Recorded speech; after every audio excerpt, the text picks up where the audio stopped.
Does anybody have a story or an episode where they felt embarrassed about showing their work or doubted themselves? I think that's the message he's trying to get across. No. Raise your hand.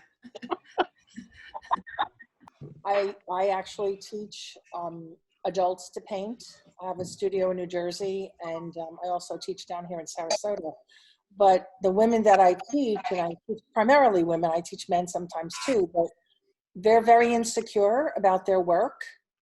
And unfortunately, like I try to dispel their insecurity, and I think a lot of that insecurity just comes from the person themselves, not only about their work, but maybe if they're a little more insecure about themselves in general, they're more insecure about their work. I'm not that insecure about myself. So I really put my art out there, and if people like it, they like it. If they don't like it, that's their option. But, you know, we're creators and we have to create. Like, I have to create. That's who I am. Yes, Barbara. Okay, here is where I'm really insecure, and it's many places, but I guess the main thing is when I'm asked to demonstrate to help begin a class, a painting class.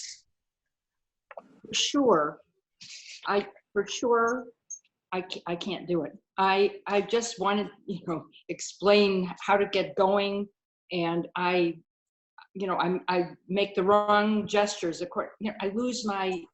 Just saying, one of my greatest anxieties about is demonstrating something I feel very passionate about demonstrating, and I get all kind of tied up and I lose the, sort of the spontaneousness. Luckily, it sort of comes back in time for it to work. So, but that's where I feel anxiety in preparation for a class. I think that as a teacher, we all feel that way when we're demonstrating something. I do, even though I've been teaching for years and years. When I get up there, it's like, okay, it's almost like you're on stage. Right. We're looking at you, no matter how secure you are. But once you get into your rhythm, and I keep telling myself, I'm prepared. I prepared this class. I'm ready. And once I get into my rhythm, then everything is much, much better, much easier. But I think that's just natural to be like that. I am too. Thank you for that. And so we think of art as a visual language. So we're all totally capable of communicating via words, hopefully. And but creating in a visual manner, we think it should be, or why would we have that automatic, it's embarrassing. That's what I kind of find it funny, is that he picked this as his first chapter. And it seems to resonate for a lot of people that you're like, well, a lot of times I don't show my artwork until like the end, or I feel that it's really finished. This is hypothetically. You only show it to a select number of friends. You don't show it to everyone. And I don't know if it is the judging. People don't want to be judged. If it's our society that has created that hesitation. It's interesting to see when did all of a sudden we got inhibitions about art. We're creating art because we want to create art. Why are we embarrassed about it? I think what Jerry's trying to say is that putting your emotions and your feelings into your work reveals you and makes you vulnerable, because somebody might learn something about you that they didn't know, and maybe you don't want that exposed, and why are they making this weird stuff, what's wrong with them kind of stuff, or why are you expressing yourself that way, or why are you using that material or something, and it really makes you vulnerable. And I think that's it is like being naked. Yeah. Okay, yeah. So I do actually have a story. Go ahead, you could go first, Barbara. Barbara McCarty. Who was talking? No. Oh, I was talking. It's Carol. Carol. Go ahead.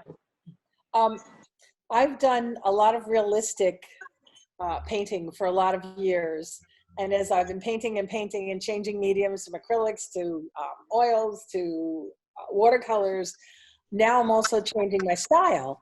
And I've been going into more and more abstract. And interestingly enough, that my abstracts sell more readily than my watercolors, which is very interesting because I put tons of time in my watercolor. But it's interesting because sometimes I'll post what I've done on my website and I'll say, tell me what you think about this or what you see in it. And it's very vulnerable, right? And people come up with different names for my pieces. And that tells me a little bit about what they're actually seeing within the piece. And that's very interesting because I understand that like embarrassment a little bit with the abstract because it's more intuitive painting for me. And I'm like bearing my thoughts on canvas or on paper. Can I say something? Yes, Susan. Yes? Yes. Yeah, well, I do a lot of abstract, but I've done all kinds of things. But I always am fascinated by a person's response to me, because to me that's on canvas. It may not have been my intent, but it's another person's story. So I think the observer, for me, plays a very important role in viewing art, because it's always between the observer and what he observes, and not particularly about what did that artist have to say. And I think that's the psychologist in me. That's the most fascinating question that I always respond to. Well, what did you see? What was your story? How did it strike you? Because for me, when I'm making it, it is about my own mind playing against the canvas. And that's a journey in and of itself, but it's my journey. Exactly. And that's probably what's important, right? It's your journey. It's not really anybody else's journey. If other people can relate to it, that's wonderful. But it's really our journey. It's the process. Yes. Okay, so I just wanted to touch on that, the importance of the viewer in transitional work. Mark Ormond gave that critique that's on our page. It's a video of him speaking, and he talks about there's so much to view in those transition pieces, whether you're moving in materials or subject matter or scale, just to kind of, because that's where you're problem solving and thinking about where you're going next, is that work that might not be resolved in any way or you feel most confident about, but that's the work I think that's most important to kind of put out there and maybe be embarrassed about until you understand what you're trying to say with it. Yeah, trying to find your voice is just as difficult as trying to find your style or your medium. And again, it is all a path and a journey, and that's why we're all meeting and talking today and reading through this, is because we're following the similar journeys with paths that cross over, and that's that sharing will actually make us stronger artists in the long run, I feel. Right.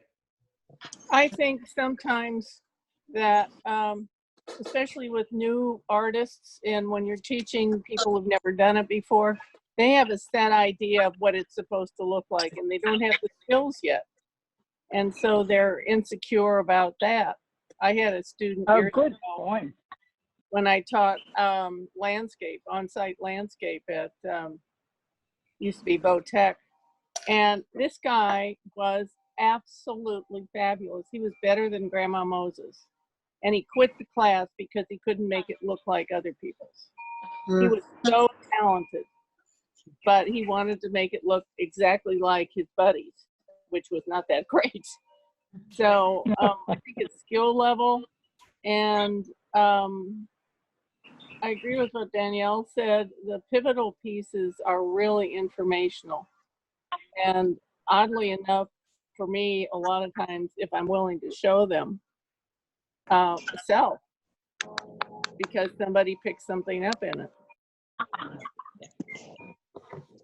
I was thinking about that. I would like to ask everybody if you've had that self-doubt, like, you might have a day or a lot of days where everything's coming out beautiful just the way you're thinking it, and then you have a bad day and nothing that you do is working. And that's when you start having those self-doubts, like, I don't want to be an artist anymore. I can't do this. And I mean, so has everybody had those kind of experiences? Because I know I have. Yeah, Yes. yeah. All the time. I'm not, can I talk now? I'm not sure how to get in on this, but I agree with you, Lisa. But then the next day I wake up and it's wonderful. Yeah. And you have to keep, trusting. I think one of the things when you have people look at your art, there are certain people whose opinions you trust and certain ones you don't. But one thing, you always learn something because they're looking at it from different eyes. And sometimes that's really, really helpful if you leave yourself open to listening. Right. And don't take it personally. Well, you can take it Well, personally. you have to. Well, yeah. It's like, you just put yourself If out somebody's there. really Yeah. honest, if somebody's giving you, an honest opinion, but that's just their opinion. And I think what Carol said is like, okay, this is awful. I hate this. I can't do this. And then you walk away and the next morning it looks great because you just have to step away from it. Right. And that is actually one of the biggest things that I definitely learned was to, if you are just so frustrated with something, just step away. Step away, put it in a corner, hide it, don't look at it for a while, or even a day or whatever, or longer.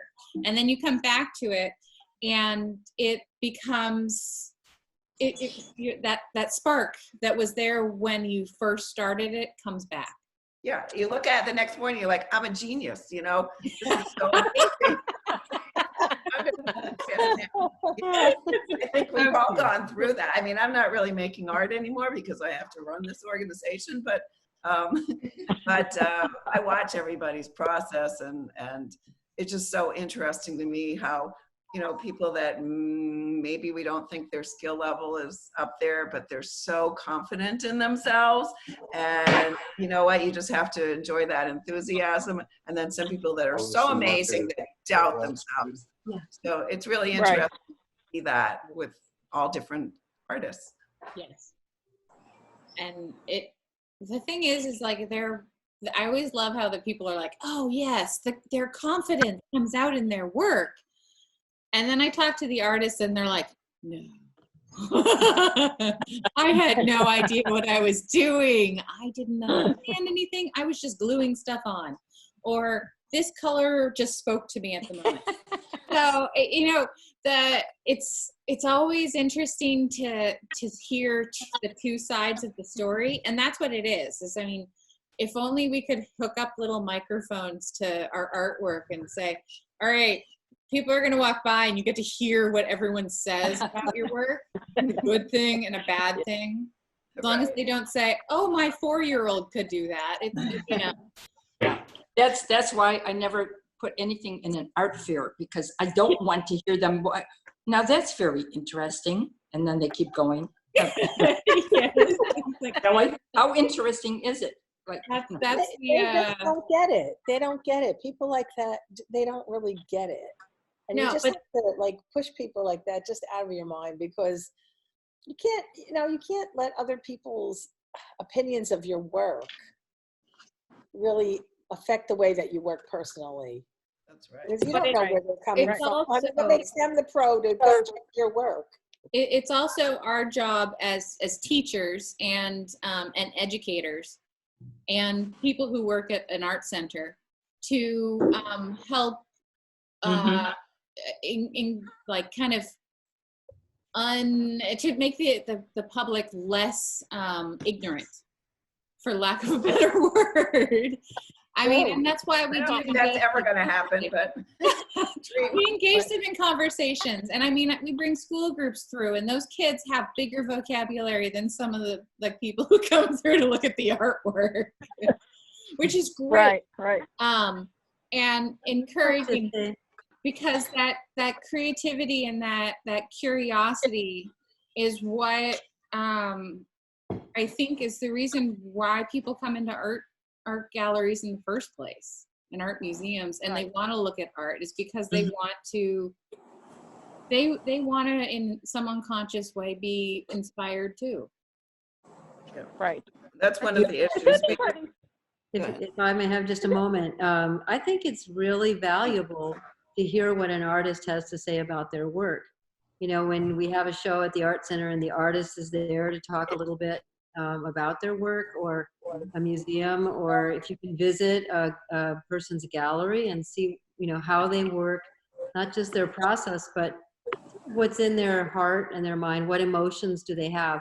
It isn't the same as saying, you know, this piece is a specific thing, or, you know, I like to hear both from the artist, and I also like to hear from people enjoying the art. So I think all of that is very possible, and it doesn't have to be black and white. I heard an artist say one time, don't paint the object, tell a story. And I think that that is kind of the connection. If you can tell a story about what it is that you're painting, that becomes a more emotional response than just painting an object for the sake of painting an object. Yeah, Leslie, this is a thing we go through all the time in our galleries, in the curated shows. A lot of art, there's two minds of artists. Some of them do not want to talk about their work. They want it to just speak for itself. And sometimes we have a hard time pulling that kind of information from an artist, like a backstory, what was your inspiration kind of thing. And some people are just very willing to talk about that. So it's kind of like a divided, it's very personal, I guess, is what it is. You know, right? I did in my graduate studies, my thesis was where I interviewed a whole series of artists and their buyers to ask what their experience with the art is, emotional and intellectual. And that was really interesting because, like Lisa, you're saying, you know, there really were some where the connection was really clear. Some of the cases were commissions, actually. So there was even a stronger connection if they had planned together. But the reality was there wasn't a pat answer.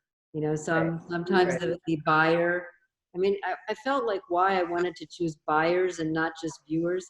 They had shown a real commitment to wanting to live with that piece of art. And so, you know, they were a little bit more serious. But the answer was the same. If it was a buyer and an artist, it was still very diverse, whether the experience was related. Somebody said a lot of people bring their own experience to a piece of art, and they love it because it's something very, very personal. Right, and then the buyer creates their own experience with that art that may be different from what the artist thought in the first place, because they're living with it. Like, I look at all the art in my house and I'm like, I don't know what the artist was thinking, but I know what I'm thinking about it now. And, you know, so it kind of has a new translation when it becomes yours. Is the key to the how you transpose. Why don't you come over and say it?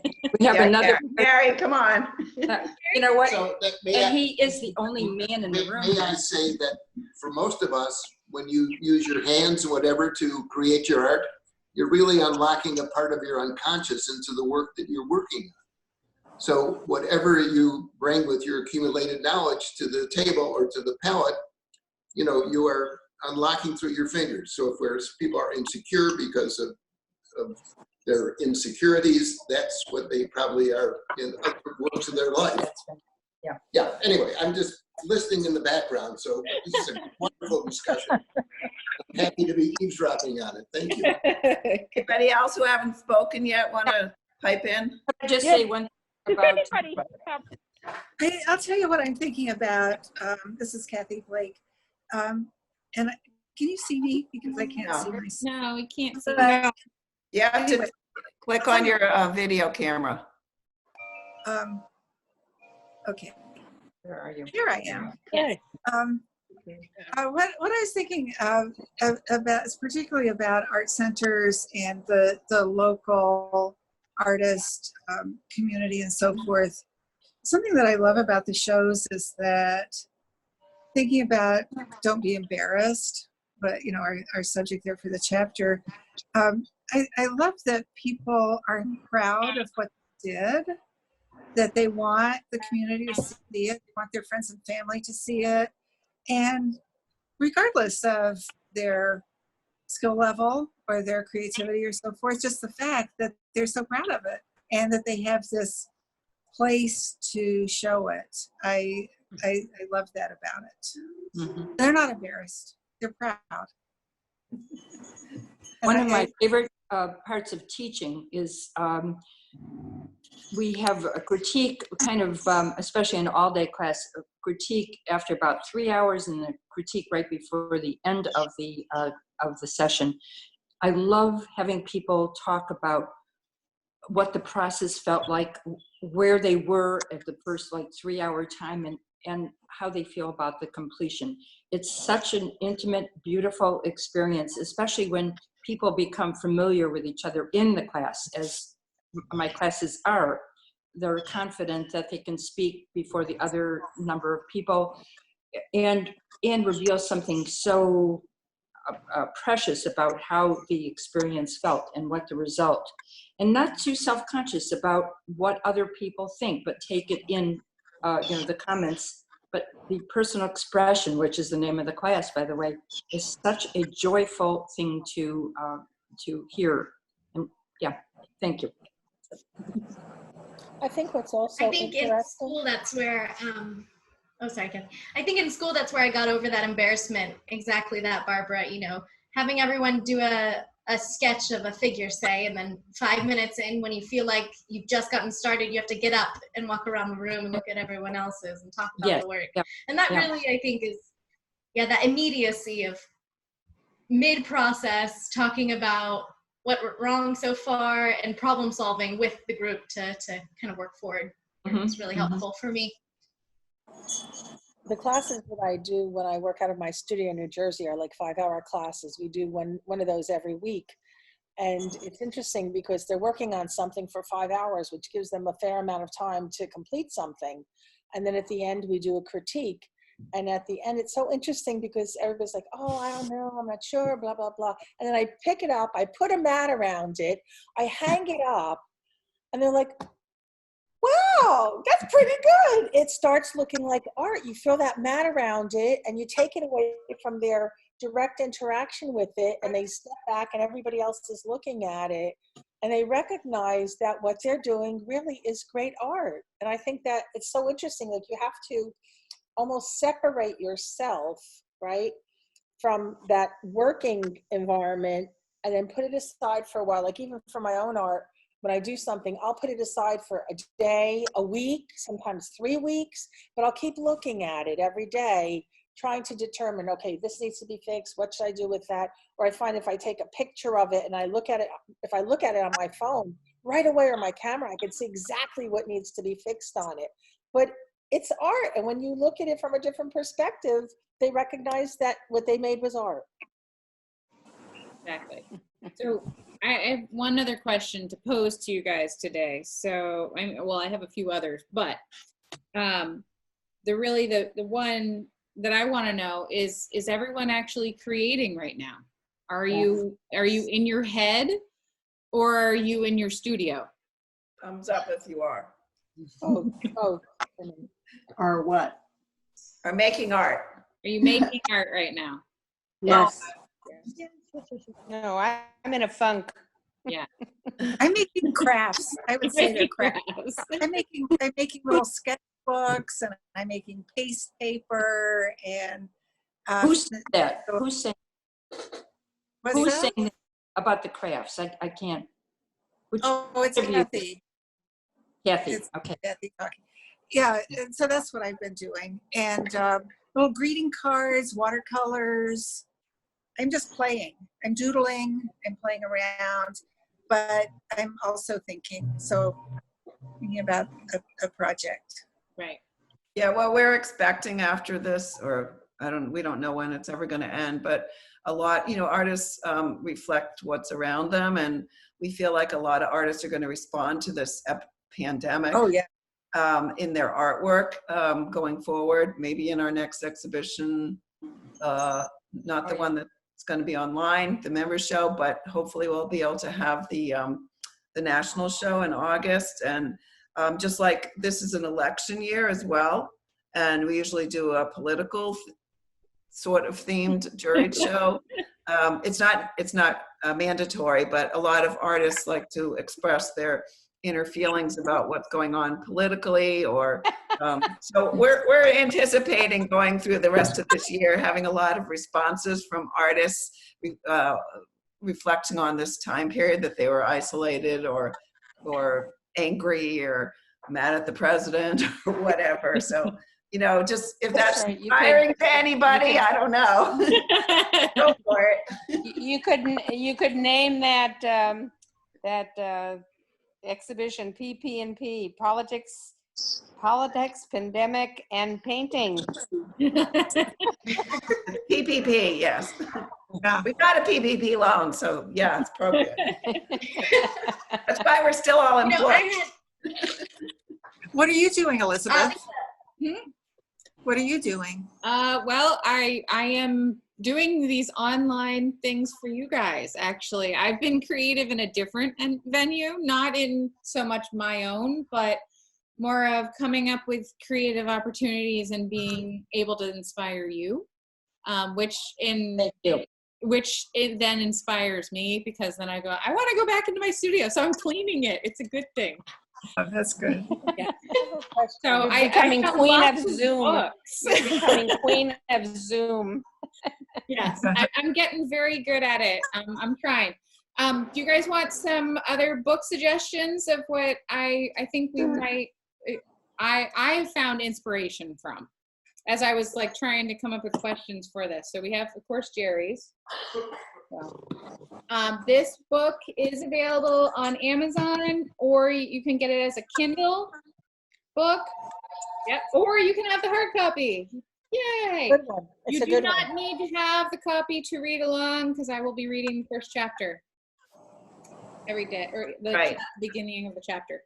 I'm gonna try to get through to Jerry and see if he'll jump in on one of these Zoom meetings, which That'd be was awesome. hysterical. This is one of my favorite authors. Her name is Keri Smith. This is the first book she wrote, which is called Wreck This Journal. And inside, it's one of those, like, how do you get out of your head and back into the studio? It's kind of like that icebreaker thing. She has activities in here. So this one is sew this page. This is hair strips, rip it up. So you're actually activating this journal. She has a whole series of these. This is not my version. The other I have one in my studio that's totally torn up. The thing looks like, you know, it does not look as nice as this anymore. Art and Fear. Have you guys read this one before? Yes. Yes. So yes. this is the copy my high school teacher gave me, and Ms. Noizo was the one who encouraged me to become an artist, and I then went and did marine biology instead, and then went back to art. So It's a little. it was just a little deviation, but it still actually makes sense, because, you know, science, art, you know, it all works. It's all life. But Art and Fear is a great one. There was one in here that that I thought was really kind of appropriate, where it was talking about perfection. And I know for me, that is my hardest thing to overcome, is the fact that I have to tell myself, don't compare my work to someone else's, that I don't have to make something that's perfect, that what I make is what I make, and perfection is not what I'm striving for, because I'm human. But it's something that I fight with as an artist pretty much every day, because I look at reality and I'm like, well, it doesn't look like reality, and I'm like, well, it doesn't have to, Elizabeth. So yeah. That's part of Perfectly my imperfect. Wabi-sabi. Yes, exactly. Oh, how I love the Japanese wabi-sabi. Yes. Do you guys know this term, wabi-sabi? Okay, Yeah. so Japanese is from it has to do along with the Shinto religion and some of the flower arranging that was part of the Japanese. It still is part of the Japanese culture and traditions called ikebana, and one of the principles of both their art and the flower arranging and even gardens and whatnot is wabi-sabi. And wabi-sabi means I think the way I kind of translate it is unbalanced. It doesn't have to be. I think it's organized chaos. Yes. It's another way to imperfection. look at it, but it's Finding beauty in imperfection. yes. So the symmetry is not something they push at all.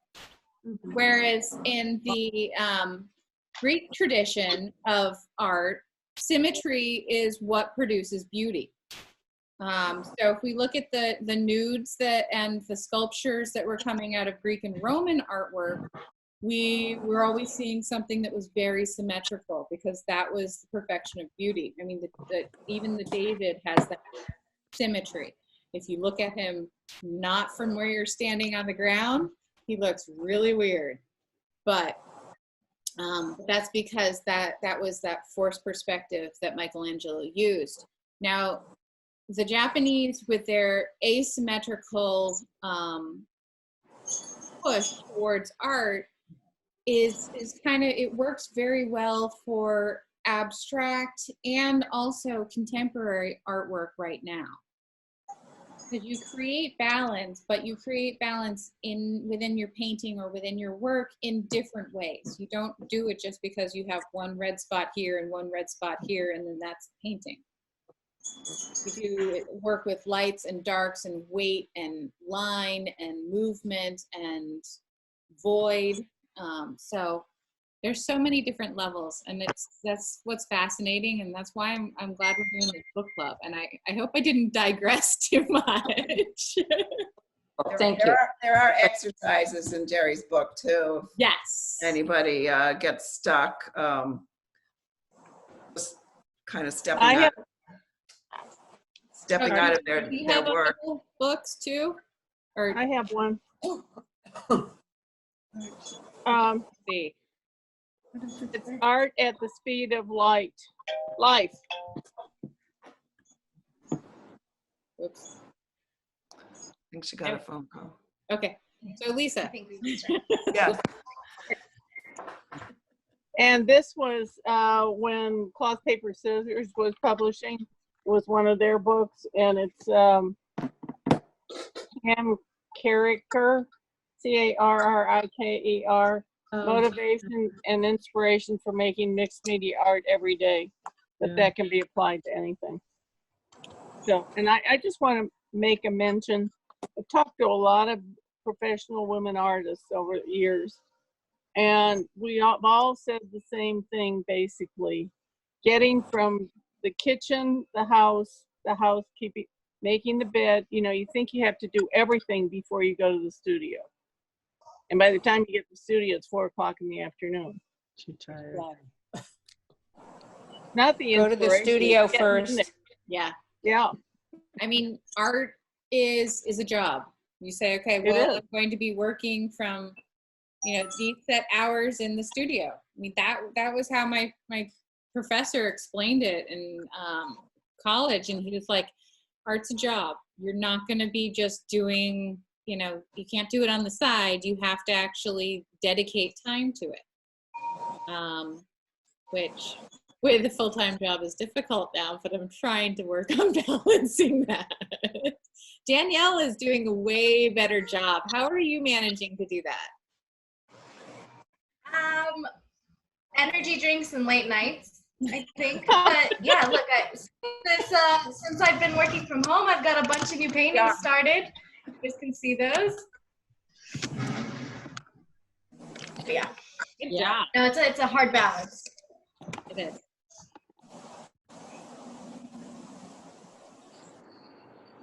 Yep. Anybody else have something to share before we have to go? If I Sharon? might, there is a book that I've always enjoyed. I don't have the copy of it here, but it's The Art Spirit by Robert Henri. And it's The full art of, spirit. Okay. it's Oh, full yeah, of, Robert Henri.